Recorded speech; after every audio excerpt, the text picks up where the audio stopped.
देखिए आज की जो हमारी ये क्लास है, ये class unit number 3 MP set पर आधारित है, जहां हम लोग बात कर रहे हैं मौलिक अवधारणाएं और संस्थाओं के अंतर्गत कुछ टॉपिक को हम लोगों ने कवर किया है, जैसे सामाजिक संरचनाएं, संस्कृति, नेटवर्क, परिस्थिति और भूमिका।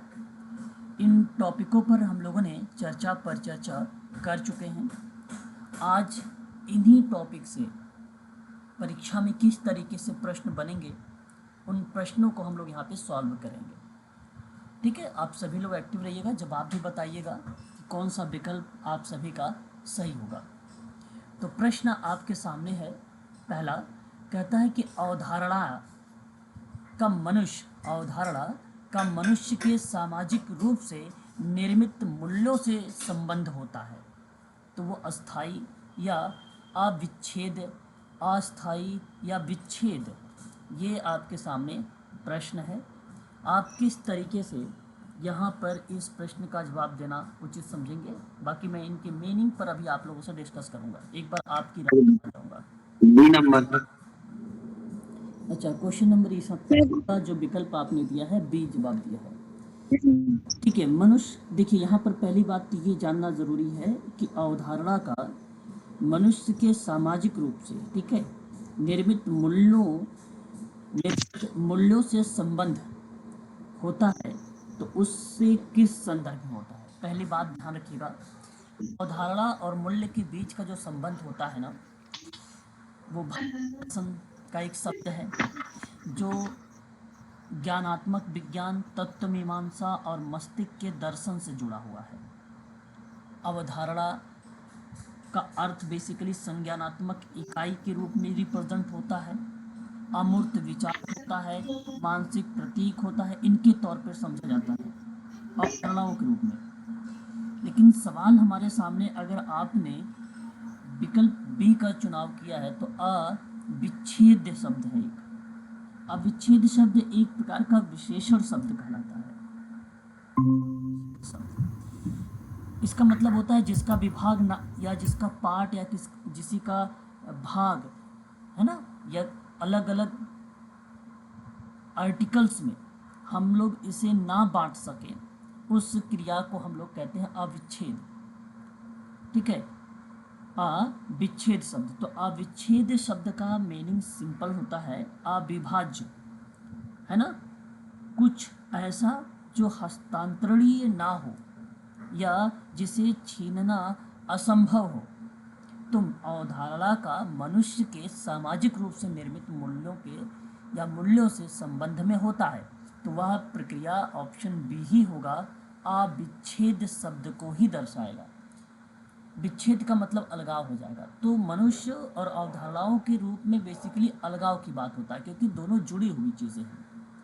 अस्थाई, अस्थाई एक ऐसा शब्द होता है जो बेसिकली फिक्स जैसे शब्दों को रिप्रेजेंट करता है, और इसका कोई आशय नहीं बनता है कि अवधारणा का मनुष्य के सामाजिक रूप में निर्मित मूल्यों के संबंध से अस्थाई या अस्थाई रूप से रिप्रेजेंट हो। इस तरीके की प्रक्रिया इसमें नहीं आती है। ठीक है, तो अविच्छेद शब्द आता है, विकल्प आपका बी सही माना जाएगा। ठीक है, समाजशास्त्र में सामाजिक संरचना का सर्वप्रथम प्रयोग करने वाला समाजशास्त्री कौन था, ये सवाल आपके सामने। Herbert Spencer. हर्बर्ट स्पेंसर कह रहे हैं। हर्बर्ट स्पेंसर ही इस प्रश्न के सही जवाब होंगे। क्वेश्चन नंबर सेकंड का जो विकल्प आपने दिया है यहाँ पर ए, यह विकल्प आपका सही है।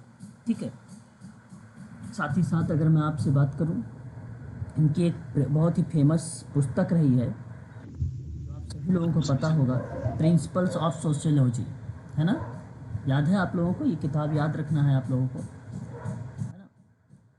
एक किताब देखिए, द सोशल सिस्टम करके आप लोगों ने पढ़ा होगा। द सोशल सिस्टम पुस्तक किसकी है, कोई भी स्टूडेंट जरा पार्सन्स के। टालकाट पार्सन्स की। देखिए ये चीज़ें मैंने जब आपको शुरुआत में करा रहा था विद्वानों के बारे में, तो वहाँ मैंने आप लोगों से डिस्कस भी करवाया था और लिखा भी था कि द सोशल सिस्टम, ये किताब टालकाट पार्सन्स महोदय की है, और इनकी कई ऐसी किताबें हैं जो परीक्षा के लिए बहुत इम्पोर्टेंट है। जैसे द सोशल सिस्टम की बात करते हैं तो 1951 में एक किताब इनकी आती है। The structure of social action की बात करते हैं तो 1937 में एक किताब आती है, बहुत फेमस किताब ये भी रही है, टलकट पार्सन्स की। ठीक है। सिस्टम ऑफ मॉडर्न की बात करते हैं तो 1971 की किताब आती है। तो इनकी कई किताबें इस तरीके से हैं जो परीक्षा के लिए बड़ी इंपॉर्टेंट रही हैं। Working paper in the theory of action की किताब आई थी 1953 में। ठीक है। तो 4 किताब मैंने आपको यहीं पर बता दिया, तो काफ़ी इंपॉर्टेंट रही है इनकी किताबें। The social system. Question number 4 कहता है कि विशिष्ट संरचनावादी सिद्धांत देने वाले समाजशास्त्री नडेल कहाँ से संबंधित है। ये आप लोगों को टॉपिक में मैंने नोट भी करवाया था, बताइए। Sir Britain. ओके, ब्रिटिश मानवशास्त्री हैं फ्रेडरिक नडेल, और अपने विशिष्ट संरचनावादी सिद्धांत से मानवतावाद और मानवशास्त्र कह सकते हो आप, समाजशास्त्र, दोनों पर अत्यधिक प्रभाव डाला है। विकल्प आपका होगा बी, ब्रिटेन। क्वेश्चन नंबर 5, निम्नलिखित सिद्धांतकारों में किसका सिद्धांत रेडक्लिफ ब्राउन के सिद्धांत से साम्य रखता है। साम्य का मतलब जानते हैं? साम्य का आशय क्या होता है पंकज? सर समानता। समानता, बिल्कुल सही जवाब, समानता। जरा बताइए, रेडक्लिफ ब्राउन के सिद्धांत से समानता के रूप में रखता वो कौन विद्वान है इन 4 विद्वानों में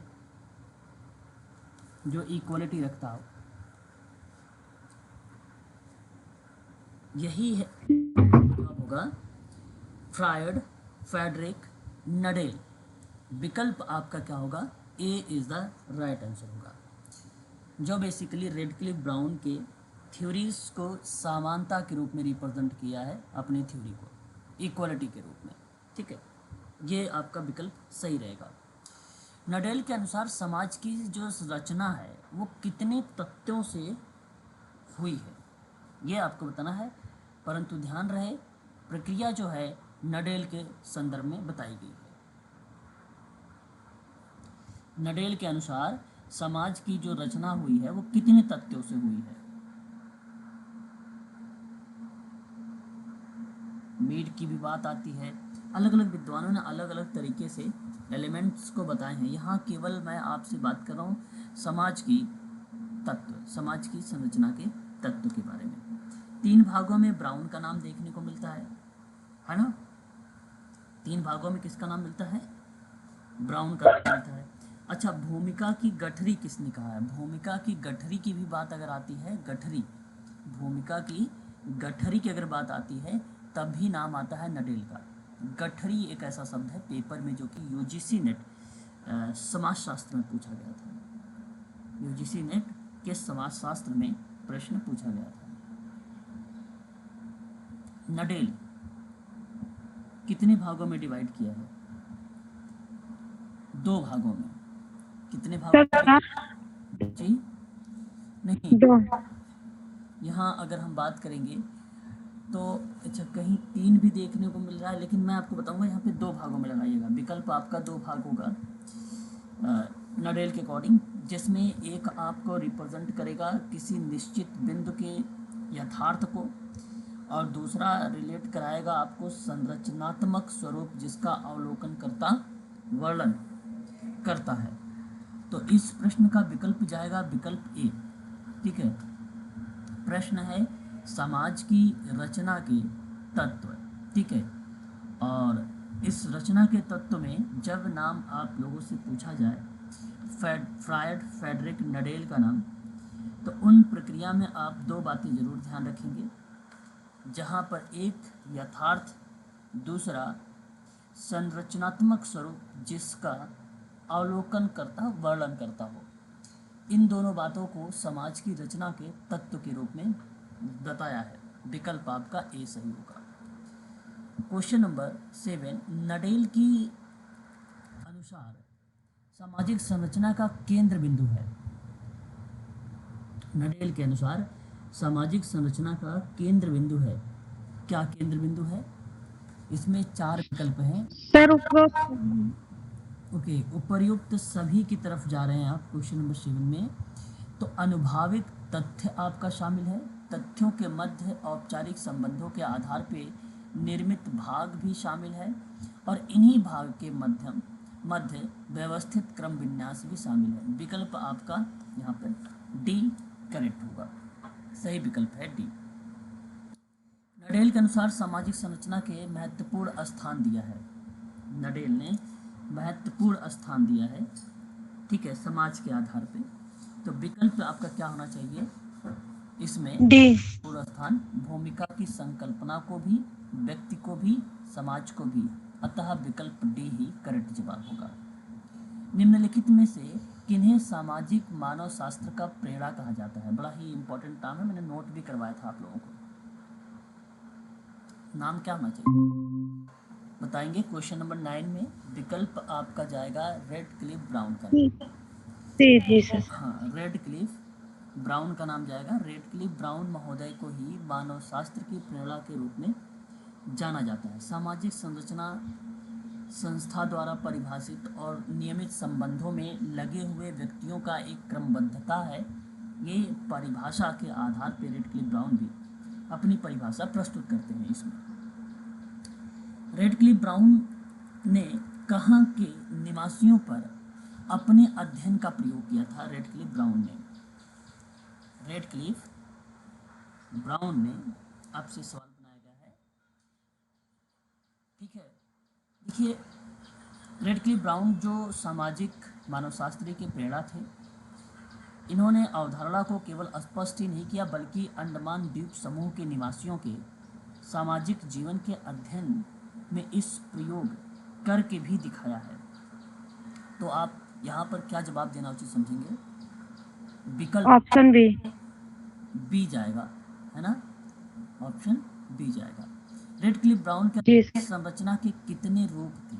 संरचना के वही 2 रूप थे, जहाँ बेसिकली एक यथार्थ जुड़ता था, दूसरा संरचना स्वरूप। इसका विकल्प आपका ए करेक्ट माना जाएगा।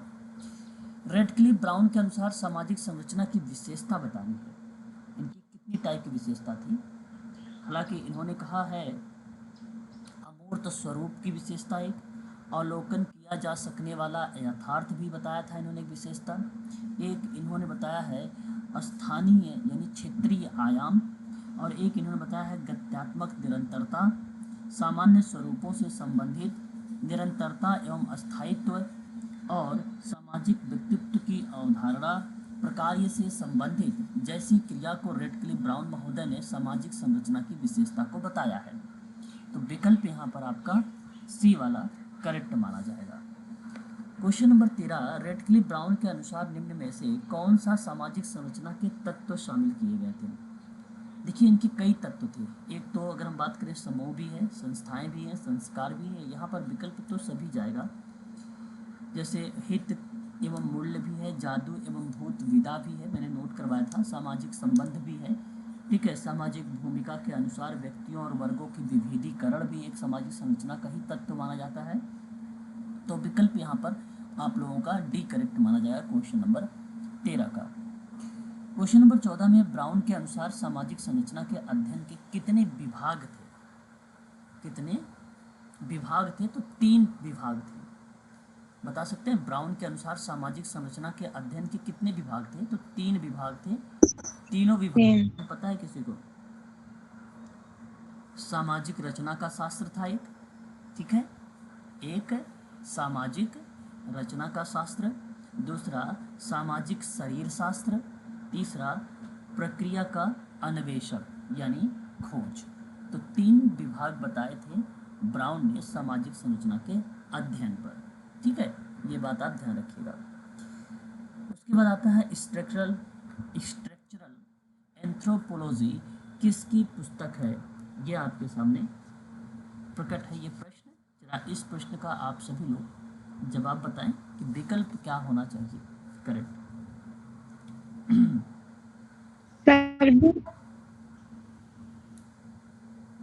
क्या नाम बता रहे हैं आप? सर नॉडेल नहीं, यहाँ नाम जो जाएगा वो क्लाउड लेविस स्ट्रॉस का नाम जाएगा, है ना। ठीक है, संरचनात्मक नृविज्ञान, ठीक है, संरचनात्मक नृविज्ञान के बारे में अगर किसी ने जिक्र किया है तो 1937 में दूसरा इनका खंड आया था और यही दूसरा खंड इनका फेमस हुआ, लेविस स्ट्रॉस का। मैं पहले भी आपको बता चुका हूँ, सॉरी 1973 स्ट्रक्चरल एंथ्रोपोलॉजी। और इन्हीं ने एक और किताब लिखा था 1975 में, 1975 में, the way of the mask करके, the way of the mask करके भी इनकी एक किताब रही है जो 1975 की थी। 1975 और 1973 दोनों किताब इम्पॉर्टेंट रही हैं परीक्षा में। विकल्प आपका यहाँ पर लेविस स्ट्रॉस का जाएगा, ए सही जाएगा। लेविस स्ट्रॉस ने संरचनावाद की रूपरेखा किस पुस्तक में प्रकट किया है? ये आपके सामने 4 जो है किताबें हैं इनकी, और इनके अंतर्गत पूछा गया है संरचनावाद की रूपरेखा किस पुस्तक में दर्शाई गई है। विकल्प आपको बताना। Sir option C. Option C बता रहे हैं, बट यहाँ ऑप्शन सी नहीं होगा मैडम। इस प्रश्न का विकल्प जो जाएगा वो डी वाला, ध्यान दें, the elementary structural of kinship करके।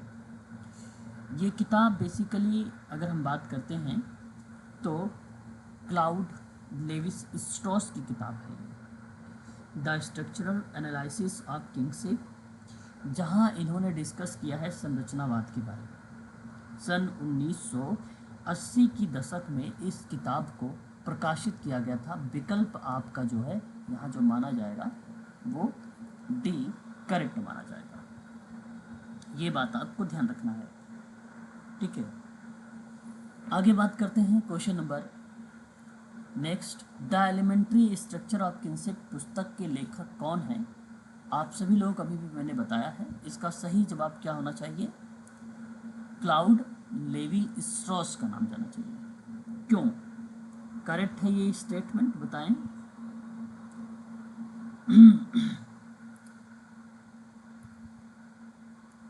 चलिए अगले प्रश्न पर बात करते हैं। लेवी स्ट्रॉस की सामाजिक संरचना के अध्ययन किस प्रमुख विद्वान का प्रभाव था? सामाजिक संरचना के अध्ययन पर किस विद्वान का बेसिकली, ठीक है, अध्ययन पर उनका प्रभाव देखने को मिला था? क्वेश्चन नंबर 18 में क्या नाम करेक्ट होना चाहिए? एमिल डुर्कheim का नाम आप लोगों का यहाँ पे करेक्ट जाएगा, ठीक है। सामाजिक संरचना के अध्ययन पर इनके साथ जो है महत्वपूर्ण भूमिका अदा किया है। लेवी स्ट्रॉस के संरचना सिद्धांत का मूल आधार क्या था? विवाह था, नातेदारी, सांस्कृतिकवाद या उपलब्धि? विकल्प सर ऑप्शन जी, किनशिप का मतलब अभी भी मैंने आपको बताया है, the elementary structure of kinship. तो आप लोगों ने जवाब भी, किनशिप का मतलब होता है रिश्तेदारी, तो और वहाँ पर इन्होंने संरचना के सिद्धांत में नातेदारी को लेकर जिक्र किया था। विकल्प आपका जो जाएगा वो बी वाला विकल्प सही होगा। लेवी स्ट्रॉस की लोकप्रियता का प्रमुख कारण क्या है जिसका उन्होंने विश्लेषण किया है? तो भी जवाब क्या होना चाहिए यहाँ पे? विकल्प क्या होना चाहिए बताइए? नातेदारी भाई, क्या जवाब होना चाहिए यहाँ पे? नातेदारी ही करेक्ट। मिथक की व्याख्या किस विद्वान का प्रिय विषय था? मिथक, सर डुर्कheim। मिथक की व्याख्या किस विद्वान का प्रिय विषय था? ये सवाल आपके सामने है। और भी लोग कोई जवाब बताएं। यहाँ इस प्रश्न का जो जवाब होगा मैडम वो आपका मिथक लोक कथा एक ऐसी शैली है जिसमें मुख्य रूप से ऐसी कथाएं शामिल होती हैं जो समाज में एक मौलिक भूमिका निभाती हैं, ठीक है। तो यहाँ अगर हम बात करते हैं तो विकल्प आपका जो व्याख्या जा रहा है वो क्लाउड लेविस स्ट्रॉस का नाम जाएगा। सामाजिक संतुलन की अवधारणा किसने दी थी? सामाजिक संतुलन की अवधारणा किसने प्रकट की है, ये आपके सामने सवाल है। विकल्प क्या होना चाहिए?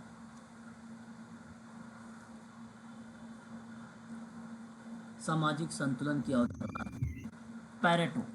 क्या नाम होना चाहिए? पैरेटो का नाम करेक्ट होना चाहिए। ठीक है, Pareto is the right answer. Option number A आपका सही माना जाएगा। निम्न में से किसने संरचना और प्रकार्य के बीच घनिष्ठ संबंध माना है? मर्टन, लुइस ड्यूमा, दुर्खिम और गिन्सबर्ग, इसमें से कोई नहीं। विकल्प क्या होगा? संरचना और प्रकार्य के घनिष्ठ संबंध, है ना? तो संरचना और प्रकार्य के बीच जो घनिष्ठ संबंध है वो दुर्खिम और गिन्सबर्ग ने कहा है। विकल्प आपका करेक्ट होगा। कौन सा ऑप्शन जाएगा आप लोगों का यहाँ पे? सी। Option C. हाँ, सी ऑप्शन आपका सही रहेगा। प्रिमिटिव कल्चर नामक एक पुस्तक रही है, बड़ी फेमस किताब रही है और आप सभी को पता होगा एडवर्ड बर्नेट टाइलर का नाम, E.V. Tyler.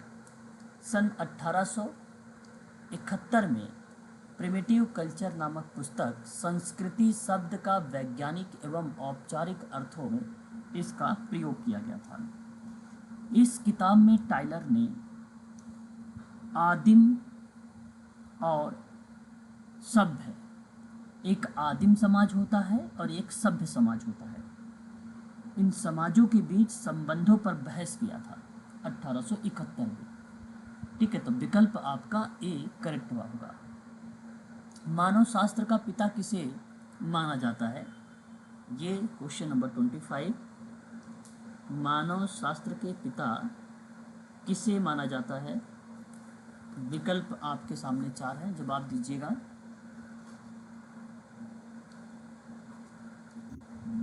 Bogard sir. No no no, E.V. Tylor का नाम, E.V.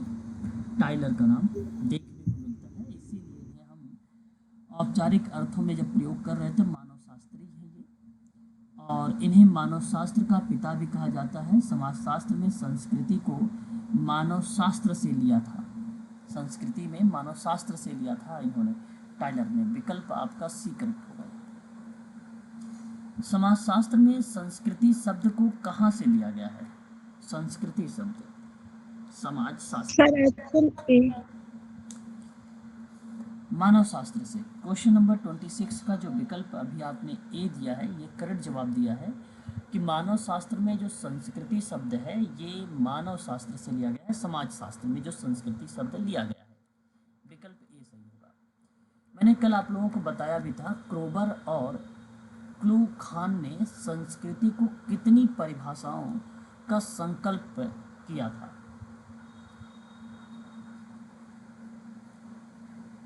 108। कितना विकल्प आपका यहाँ पे जाएगा? सी वाला जो विकल्प होगा ये विकल्प आपका करेक्ट जाएगा।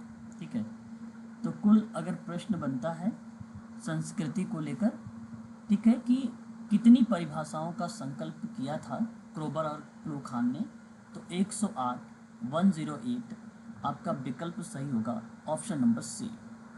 संस्कृति केवल पाई जाती है मनुष्यों में, पशुओं में, या ए बी में, या इनमें से कोई नहीं संस्कृति पाई जाती है? जरा बताएंगे आप। सर ए, मनुष्य में।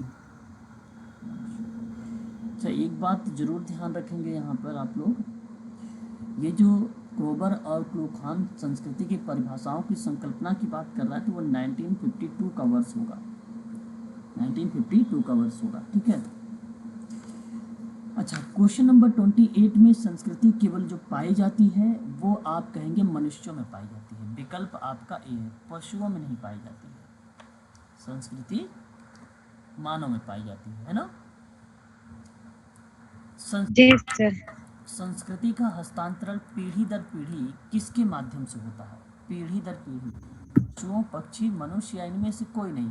क्वेश्चन नंबर 29, मनुष्यों में। यह विकल्प आपका सही होगा, यानी बी। निम्न में से किस किस विद्वानों का संस्कृति की परिभाषा से संबंध है, यह आपको बताना है। निम्न में ऑप्शन डी। किन विद्वानों का सर संस्कृति ऑप्शन की डी। परिभाषा, देखिए टाइलर हो गया, मजुमदार हो गया, हॉवेल हो गया। विकल्प आपका यहाँ पे जो संस्कृति के संदर्भ में था सभी का नाम करेक्ट हो जाएगा। तो देखो हॉवेल की बात करते हैं तो संस्कृति एक मानवीय घटना है, इन्होंने बोला है ना। संस्कृति एक मानवीय घटना है, मानव द्वारा समस्त सीखा हुआ व्यवहार ही संस्कृति कहलाता है। तो ये बात कौन कहता है? हॉवेल कहता है, ठीक है।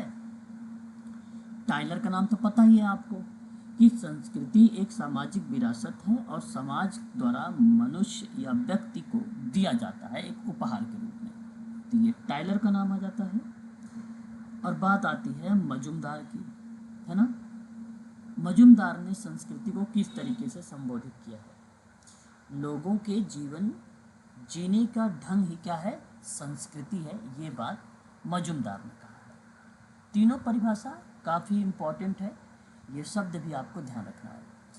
क्वेश्चन नंबर बात करते हैं 31 में। देखिए मैंने आप लोगों को बताया था अधिसावयवी शब्द का प्रयोग सर्वप्रथम किया किसने है?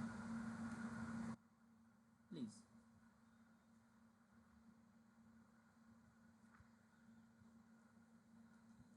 बताइए।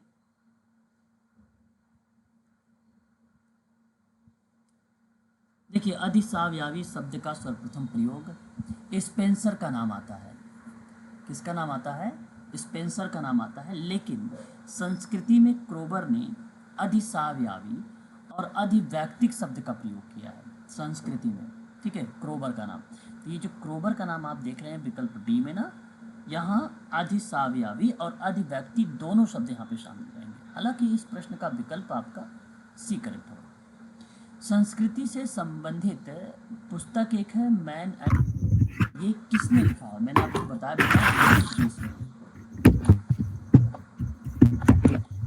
बताइए जरा इस किताब के बारे में। Man and culture. Sir option C. Option C बता रहे हैं। देखिए क्लार्क विशलर, विकल्प आपका ई करेक्ट होगा। और संस्कृति तत्व की अवधारणा का प्रयोग क्लार्क विशलर ने अपनी पुस्तक मैन एंड कल्चर में किया और कहा कि संस्कृति का वह सबसे छोटा भाग जिसे और विभाजित नहीं किया जा सकता है, वो बेसिकली संस्कृति तत्व कहलाता है। तो संस्कृति तत्व की छोटी इकाई या एकल तत्व होते हैं जिनको मिलाकर संस्कृति का निर्माण होता है ना। यहाँ विकल्प आपका जो जा रहा है वो विकल्प ए करेक्ट माना जाएगा। मानव और संस्कृति, मैन मतलब मानव, एंड मतलब और, कल्चर मीन्स होता है संस्कृति। तो इन्होंने संस्कृति मानव समाज में पाए जाने वाले सामाजिक व्यवहार, संस्थान, मानदंड को शामिल किया। इसमें लोगों के ज्ञान, विश्वास, कला, कानून, रीति रिवाज, क्षमता और आदतों को भी इसमें शामिल किया था। विकल्प आपका ए सही जाएगा।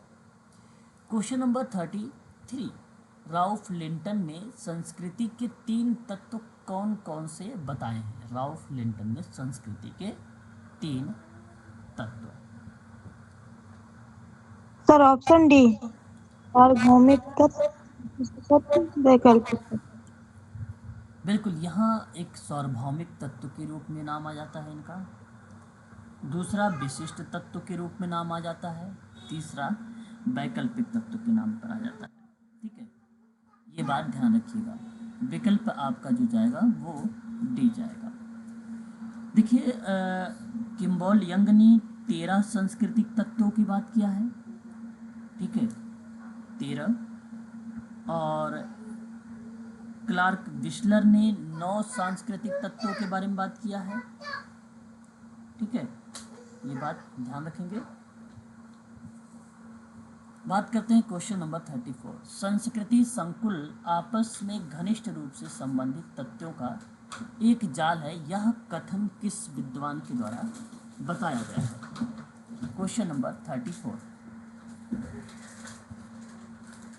विकल्प आपका क्या होना चाहिए? हॉवेल का नाम करेक्ट होगा।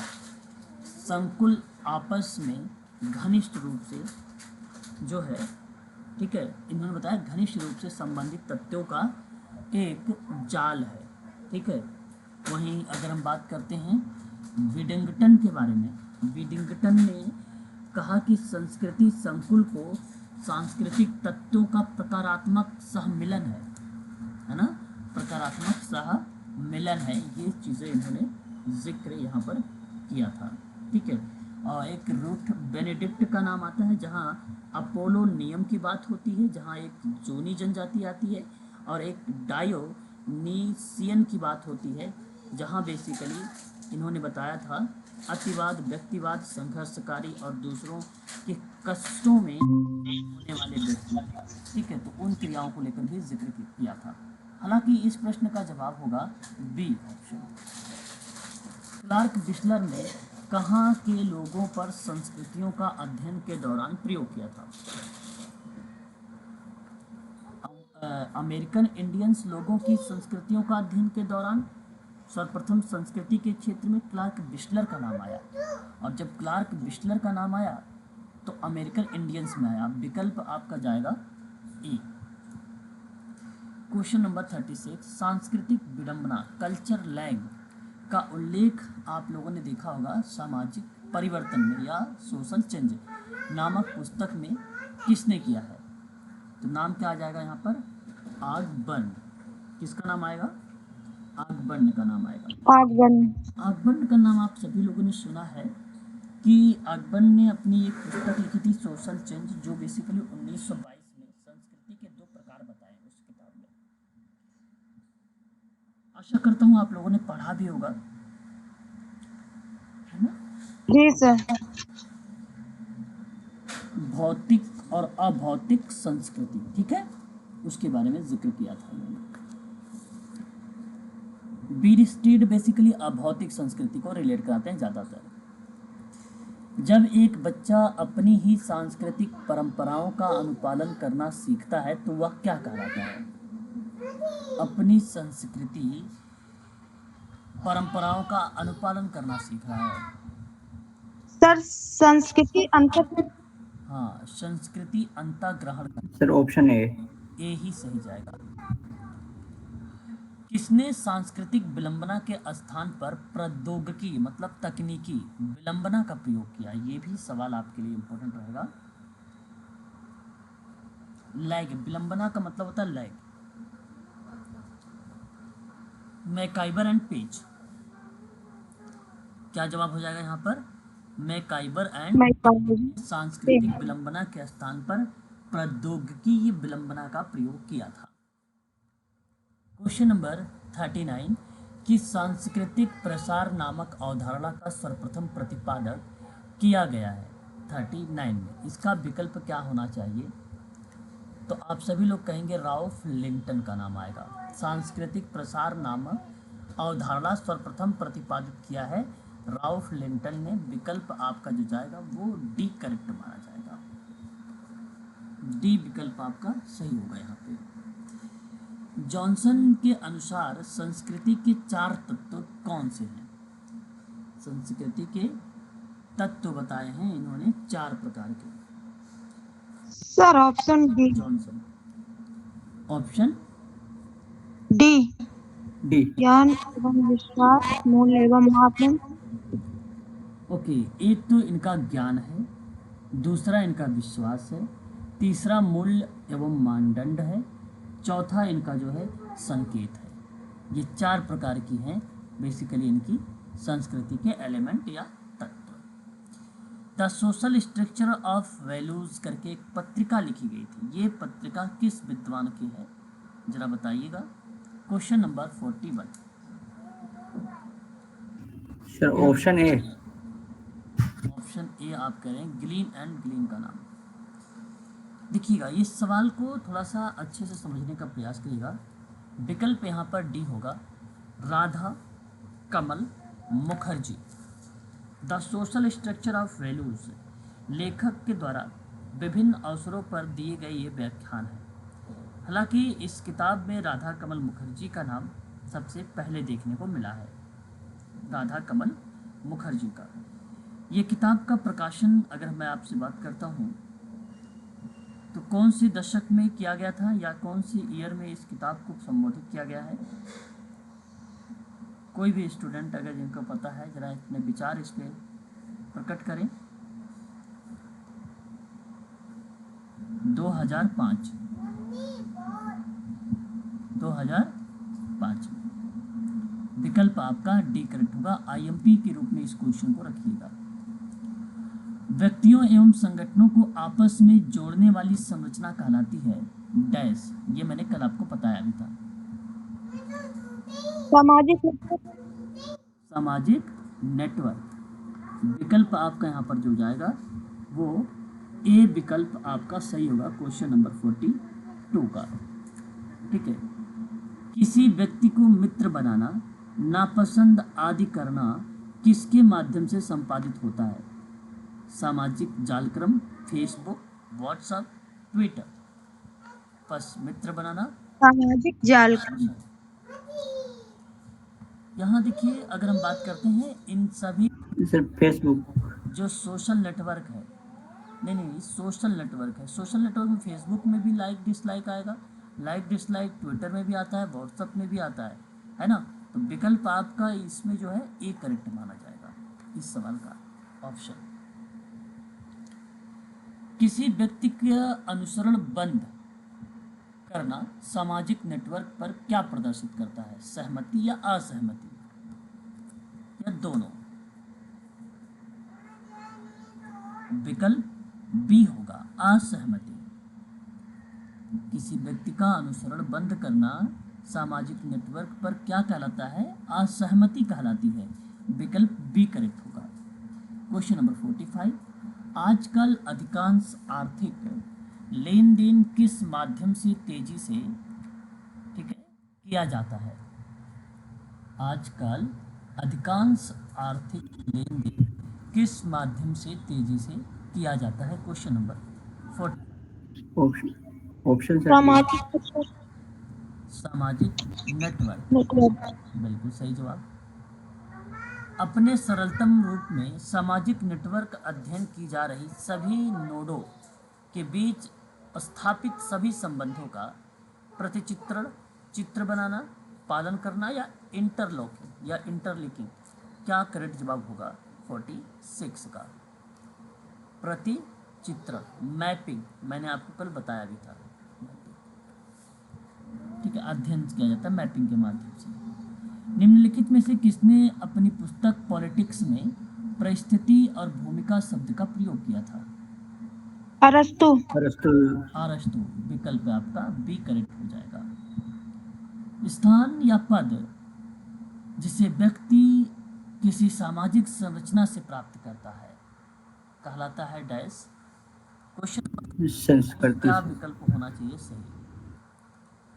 सर संस्कृति। अरे स्थान या पद जिसे सामाजिक संरचना परिस्थिति, उसे हम लोग स्टेटस का परिस्थिति। यहाँ पे सही जवाब परिस्थिति होगा। Question number 49। राल्फ लिंटन ने परिस्थिति को कितने वर्गों या भागों में बांटा है? राल्फ लिंटन ने कितने वर्गों में या भागों में बांटा है परिस्थिति को? बता सकते हैं क्या आप?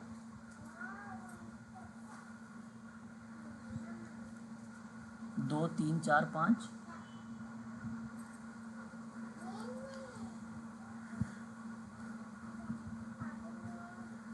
नहीं पता है आप लोगों को? पता नहीं है? 3 भाग। जी सर। एक है प्रदत्त, दूसरा है अर्जित, काल्पनिक। 3 भागों में। निम्नलिखित में से कौन सा अर्जित परिस्थिति है? तो विवाह, शिक्षा, विवाह और व्यवसाय, ये सभी क्या है? अर्जित। हाँ। मनोविज्ञान में भूमिका शब्द का सर्वप्रथम प्रयोग किसने किया था? मनोविज्ञान में भूमिका शब्द का मैंने कल शायद आप लोगों को नोट भी करवाया था इसके बारे में। लिंटन ने। 51 में आपका आ जाएगा जीएच मीड का नाम। विकल्प आपका ए करेक्ट होगा, GH मीड। परिस्थिति और भूमिका स्थिर ना होकर सदैव बदलते रहते हैं, सदैव बदलते रहते हैं, तो बीर स्ट्रीट की ये बेसिकली डेफिनेशन है। नडेल, फ्रायड फ्रेडरिक नडेल ने भूमिका के कौन से प्रकार बताए हैं? भूमिका सर दोनों ऑप्शन से। ऑप्शन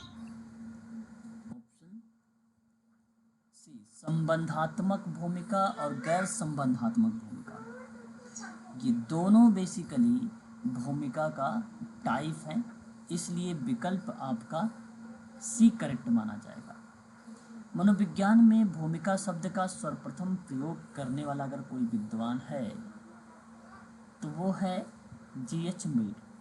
इनकी किताब आई थी 1934 में, माइंड सेल्फ एंड सोसाइटी करके, और उसी किताब के जरिए इन्होंने बताया भी था उसके दो प्रकार, संबंधात्मक भूमिका और गैर संबंधात्मक भूमिका। सॉरी, ये तो नडेल का है, नडेल का है। रुग्ण भूमिका की विस्तृत व्याख्या करने वाला प्रथम विद्वान कौन है?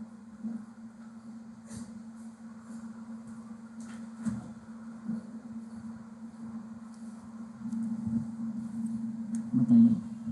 Sir LJ Anderson. रुग्ण रुग्ण भूमिका का विस्तृत व्याख्या करने वाला टालकाट पार्सन्स है। भूमिका वंचना से प्रतिपादन, वंचना के प्रतिपादक कौन है?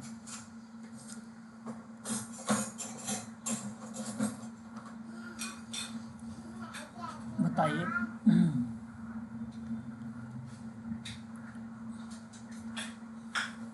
भूमिका वांछना के प्रतिपादन करने वाला विद्वान कौन है?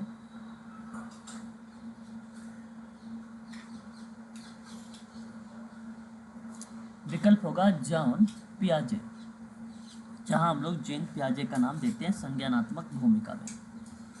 भूमिका वंचना शब्द दर्शाया गया है ना। मीड, गॉफमैन, न्यूकॉप का नाम नहीं आएगा वांछना में। जॉन पियाजे का नाम बेसिकली देखने को मिलेगा। विकल्प आपका करेक्ट माना जाएगा। न्यूकॉप का नाम जहां मिलता है वो भूमिका व्यवहार में मिलता है।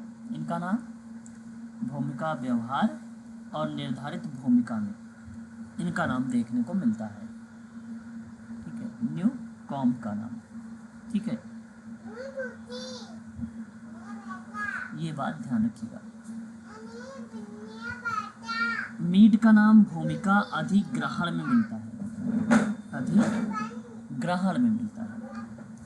गॉफमैन का नाम भूमिका दूरी पर मिलता है, भूमिका दूरी पर मिलता है। ठीक है, ये अवधारणा के रूप में देखने को मिलता है। जब परिस्थितियां जोड़े में होती हैं तो उसे कहा क्या जाता है? जब परिस्थितियां जोड़े में होती हैं तो उन्हें किस नाम से जाना जाता है या क्या कहा जाता है? जोड़े में होना। ध्रुवीय परिस्थितियां कहलाती हैं। Option D.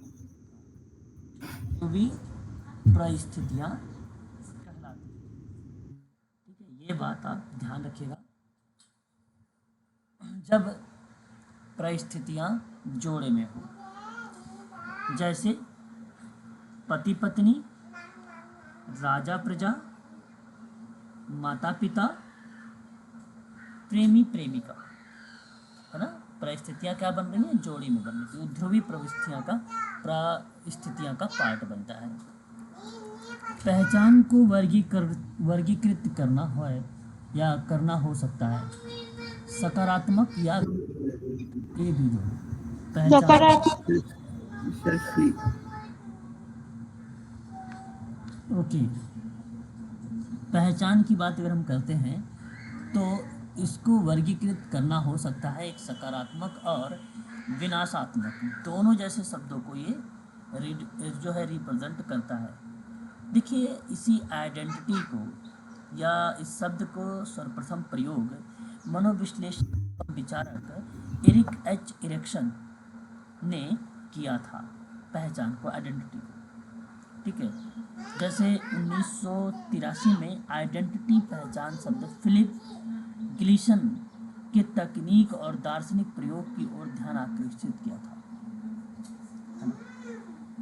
तो किसी व्यक्ति अथवा किसी वस्तु का सभी परिस्थितियों तथा सभी समय एक जैसे बने रहना, ऐसी स्थिति अथवा तथ्य की व्यक्ति या वस्तु व्यक्तिकता और व्यक्तित्व के आधार पे जब केवल खुद होता है, जहाँ बेसिकली अपनी सेल्फ की आइडेंटिटी बताई नहीं जाती है, तो उस प्रक्रिया में नाम हम लोग लेते हैं पहचान की या आइडेंटिटी की। तो आइडेंटिटी को वर्गीकृत किया जा सकता है सकारात्मकता के रूप में भी और नकारात्मकता के रूप में भी। विकल्प आपका सी करेक्ट होगा। वेनरिच की उपलब्धि प्रमुखतम है किसमें? वेनरिच की अकॉर्डिंग किसी व्यक्ति की पहचान को किसी की आत्म व्यवस्था की समग्रता के रूप में हम लोग परिभाषित कर सकते हैं, है ना? तो क्वेश्चन नंबर 58 का जो विकल्प जाएगा वो पहचान की परिभाषा बनेगी, विकल्प नंबर ए। क्वेश्चन नंबर 59, सामान्यतः लिंग की पहचान एक महत्वपूर्ण भाग होता है ना? और आप सभी लोग कहेंगे कि यह प्रक्रिया मनोविज्ञान की है। पहचान संरचना विश्लेषण तकनीक के अस्तित्व के अनुभव का प्रतिनिधित्व करता है, वो क्या कहलाता है? Sir option B. हाँ, संरचनात्मक प्रतिनिधित्व कहलाता है। पहचान गठन रणनीतियों से निम्न में से कौन जुड़ा हुआ है? Question number 61।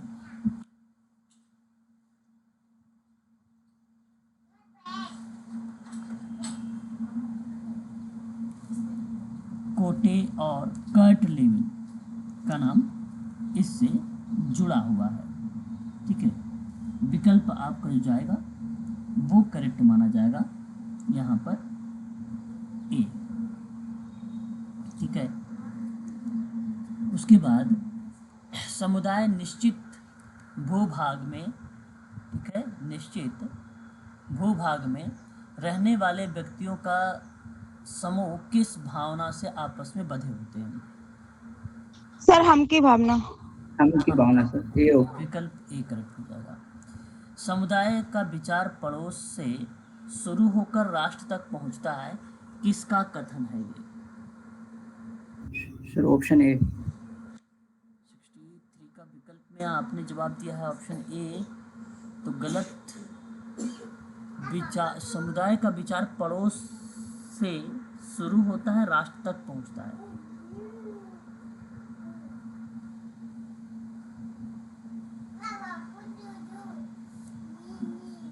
बताइए, बोगार्ट्स का नाम बनेगा यहाँ पे। ठीक है, बोगार्ट्स का नाम करेक्ट होगा। जी सर। निम्नलिखित में से कौन सी समुदाय की विशेषता है? जैसे निश्चित भूभाग का होना विशेषता है, समुदाय मूर्त है ये भी विशेषता है, और अस्थाई समुदाय भी। विकल्प आपका डी करेक्ट होगा। रेड क्लिप के अकॉर्डिंग समुदाय के कितने प्रकार हैं? लघु समुदाय, बृहद समुदाय। हाँ, ऑप्शन सी। ऑप्शन सी है, 2 प्रकार है। ठीक है, मैकाइवर एक पेज के अनुसार समुदाय कितने प्रकार का है?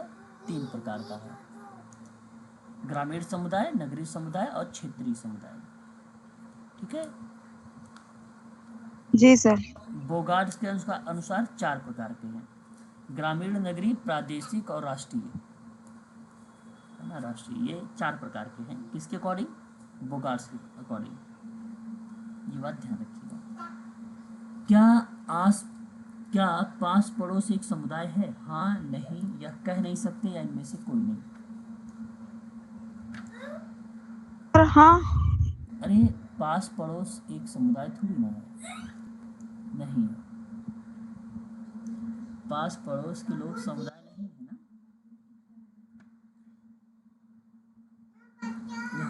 विकल्प क्या बनेगा, नहीं के रूप में बनेगा। क्वेश्चन नंबर 66 में आप सोचिए, पास पड़ोस एक समुदाय है?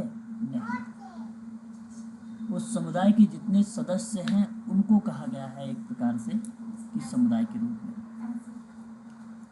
ग्रामीण समुदाय की अर्थव्यवस्था आधारित किस पर होती है? कृषि सर। कृषि पर। ओके, क्वेश्चन नंबर 67 में आपने जवाब दे रहे हैं कृषि पर, तो विकल्प आपका कृषि ही सही जवाब है। ठीक है, तो अब बस यहाँ पर हम लोगों ने 67 क्वेश्चन देखा है। ठीक है, इस पीडीएफ में 67 क्वेश्चन ही बेसिकली यहाँ पर इन्वॉल्व किया गया है। ठीक है, तो आज के लिए इतना ही रखिए आप लोग, है ना। कल हम लोग जी देखेंगे आगे, कुछ टॉपिक रह गया है, पहचान, समुदाय, फिर उसके बाद आपका जो है उनकी विशेषताएं क्या क्या होती हैं, है ना। फिर उसके बाद सेक्टर्स थ्योरी है इसमें, है ना, यानी सिस्टम थ्योरी का मतलब होता है व्यवस्था का सिद्धांत। फिर सांख्यिकीय सिद्धांत है, ये मैं आप लोगों को धीरे धीरे समाप्त कर दूंगा। ठीक है, कल आप लोगों के टॉपिक चलेंगे। आज के लिए बस केवल इतना ही रखिए आप लोग। क्वेश्चन नंबर आपका 67 तक यहाँ पर डन हो चुका है। जी सर, थैंक यू।